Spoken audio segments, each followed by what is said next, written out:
Okay, today we're going to go to Wilson's Creek Civil War battlefield, and that's near Republic, Missouri, just southwest of Springfield, Missouri. So that's what we're heading out today. Hey, I'm Gary. And I'm Debbie. And you're watching the RV Hobos Roadshow today. So come along with us, go bumming with us today, and we're going to show you around Wilson's Creek.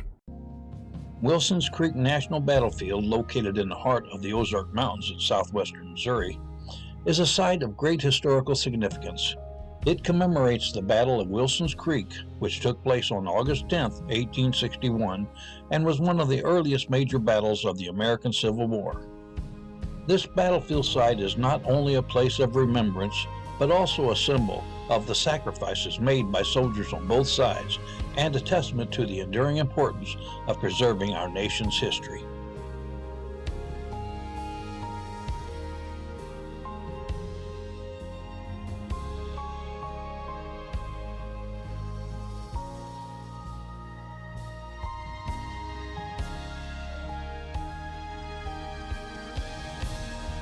So here we are at Wilson's Creek. We're just about to enter the visitor center. So come along with us and we'll kind of show you around what's here at Wilson Creek. That's what we're going to do right now. Hit the subscribe button and click that notification bell to be alerted when our latest videos are posted.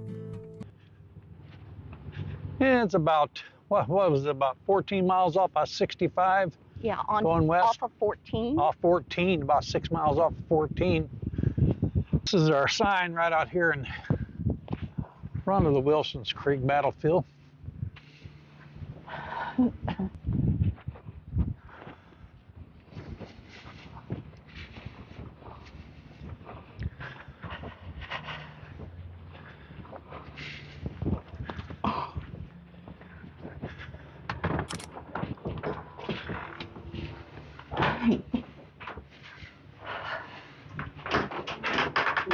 Good afternoon. How are you? Sure. We're sure ready to start a film. Oh, okay, sure. Thank you. All righty. The Wilson's Creek Visitor Center is located within the Wilson's Creek National Battlefield. This historic site preserves and commemorates the Battle of Wilson's Creek, one of the earliest major Civil War battles that occurred on August 10, 1861.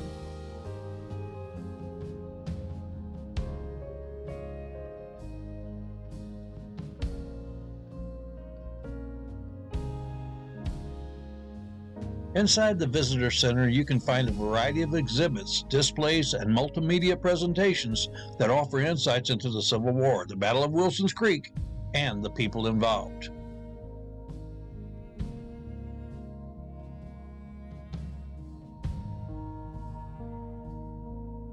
These exhibits include artifacts, maps, photographs, and interactive displays, allowing visitors to better understand the events that occurred during the battle. Restrooms are also available on site.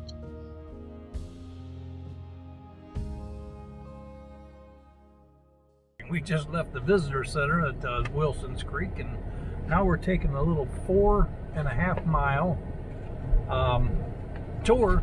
They have stops along the way. We've got a map. There's 8 historic sites that we'll tell you about as we encounter them. That's right. We haven't really came to one yet. So, but it's a 1-lane road, one way. You can only go one way, and then there's a bike lane. Yeah, you can bike or walk here, but rollerblades and things like that are not allowed, I read in the rules. But if you are going to walk it, be prepared. It's what, 4.5 miles? About 5 miles, yeah, 4 or 5 miles down this road, and we're taking the car. So, yeah, we chose to drive. But the visitor center was pretty neat. Oh, it was very informative. Yeah, we had a good time in there watching the film and talking to the volunteers and so forth. They've got a lot of historic memorabilia on display that people have donated in the area, are found on the grounds. Yeah. It's pretty cool.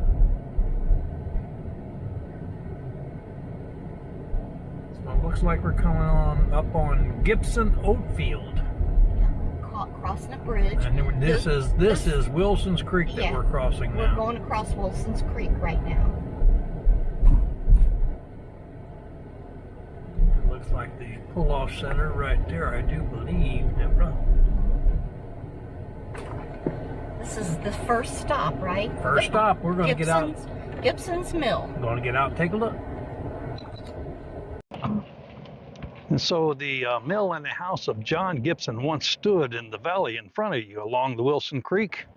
On August 9th, 1861, the day before the battle, the Gibson family and their neighbors found themselves surrounded by more than 12,000 Confederate soldiers, whose camps extended 2 miles south along the creek. Wow, can you just imagine it?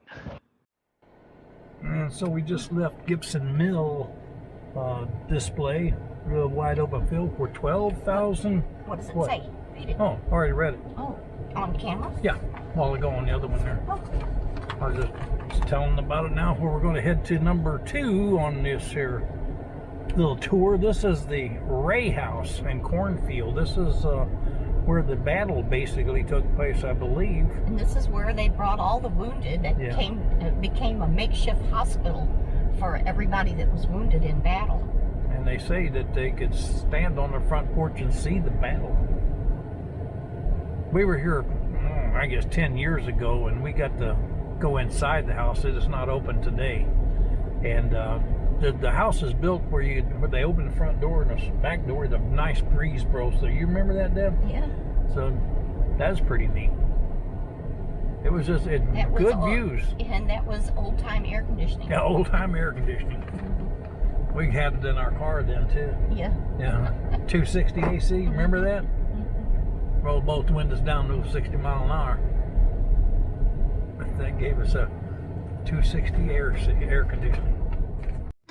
And as we walked up the nice hill to the Ray House, which, like I said earlier, there's no one manning, there's no volunteers today. But we can walk up on the porch and kind of look around a bit, maybe through the windows.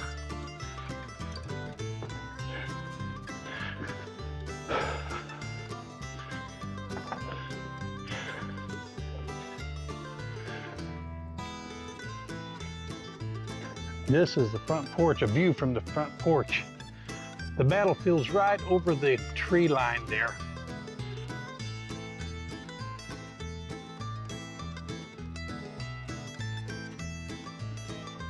That's where the battle was.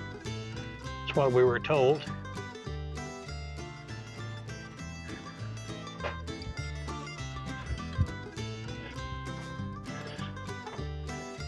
How's that for a view of the inside? What the bedroom looks like.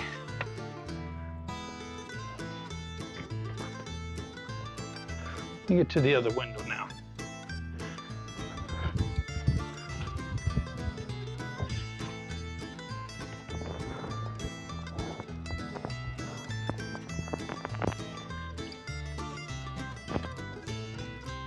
The Ray House area up here has a lot of benches for folks to sit down after a trek up that hill. So yeah, it's a pretty nice area. It's nice and shaded up here too.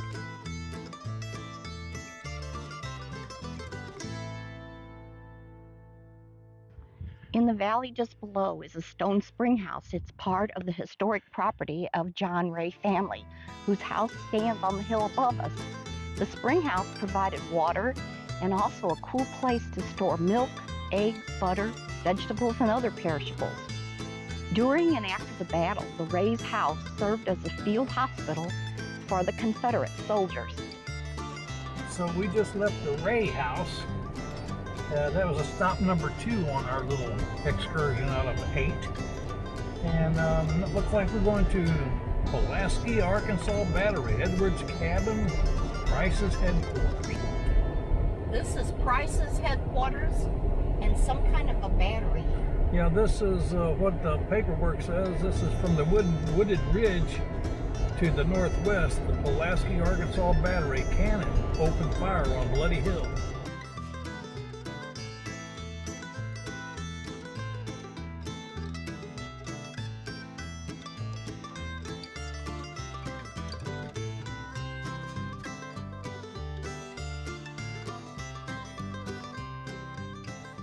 Pulaski Light Battery from Little Rock, Arkansas, was in position atop a low ridge along Wilson's Creek on the morning of August 10, 1861. The battery quickly went into action and began firing on Lyon's Federals as they advanced across Bloody Hill. The Pulaski Battery helped slow the Union advance, buying valuable time for Sterling Price and his other Southern commanders to form their men and press forward up to Bloody Hill to meet Lyon. On this site, Captain Henry Gabor and his 4-gun Missouri Light Battery began the morning of August 10th camped on Edwards Farm. But after the fighting started, Gabor's battery quickly got into position at this location and began firing on the Federal positions up on Bloody Hill. It was the artillery fire from Gabor's battery that caused Haddad's battery to cease its duel with the Pulaski Light Battery in the east and turn its attention to the south. Okay, this next stop is Bloody Hill. This was one of the bloodiest battles at Wilson Creek. And let me see if I can tell you how many and so forth was dispersed here.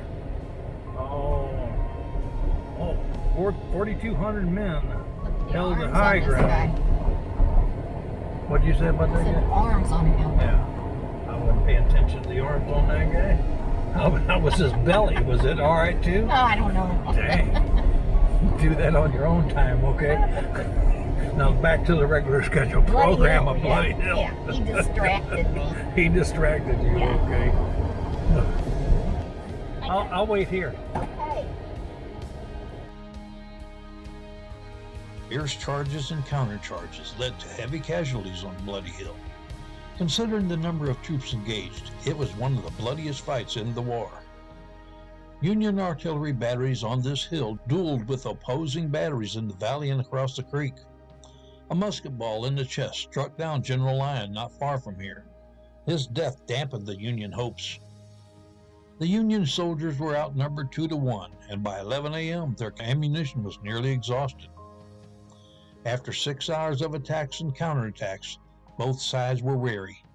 During the lull in the fighting, the Union forces withdrew to Springfield, Missouri. And it's about 1/8 of a mile back here. So, I definitely got to make the trek.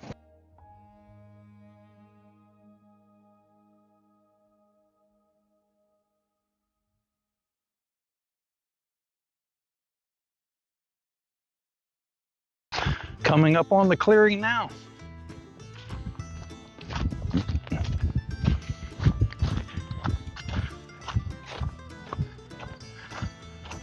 Battle beginning and end.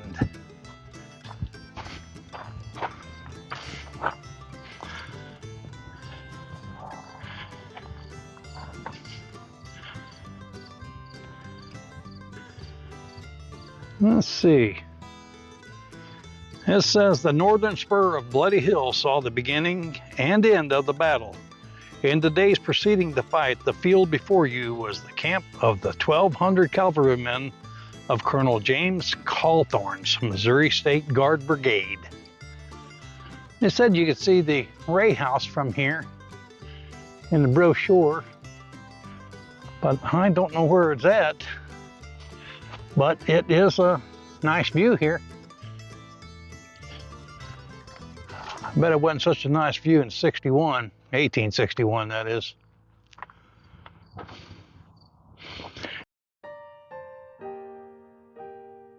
At dawn on August 10th, the word of the Union Army's approach from the north reached this camp. Colonel Cawthorn ordered the regiment to advance and to contact the enemy. At the end of the field, to your left, the regiment halted and formed a line of battle.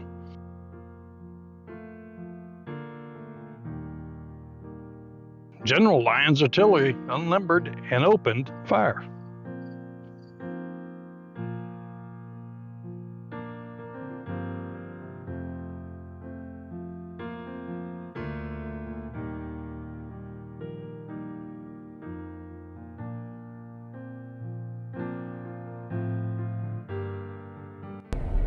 All right, so we just finished the number 8 on our little trek through Wilson's Creek battlefield, Confederate battlefield, and the Union battlefield.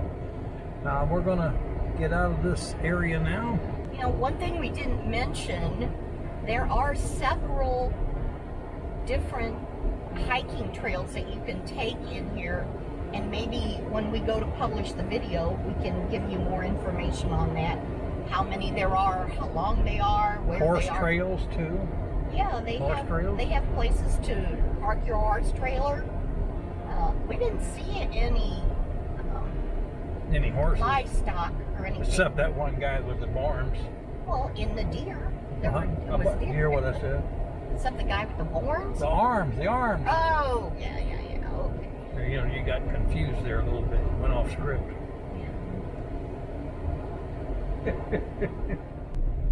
Folks, thanks a lot for watching the video today with us and bumming around with us today at Wilson's Creek. We had a good time. We had a good time. It was a real fine time. Yeah. It is definitely worth a visit to go to Wilson's Creek, the battlefield here in the southwest of Springfield. You might want to give them a call, make sure that the Ray House. is open, because the last time we came, it was open, and it was worth going through that. The interpreter there was very informative, had a lot of useful information, so we missed that on this tour. But That's true, but it was still a good time. oh yeah, Still a good time. I got a few pictures of the inside. Nothing major. But anyway, folks, thanks a lot for watching. We hope you have a great day today. We hope you would like, share, and give us a thumbs up on the video. Thanks for bumming with us. And have a great day today, and may the good Lord take a liking to you. Bye. Bye-bye now. You and me were meant to be.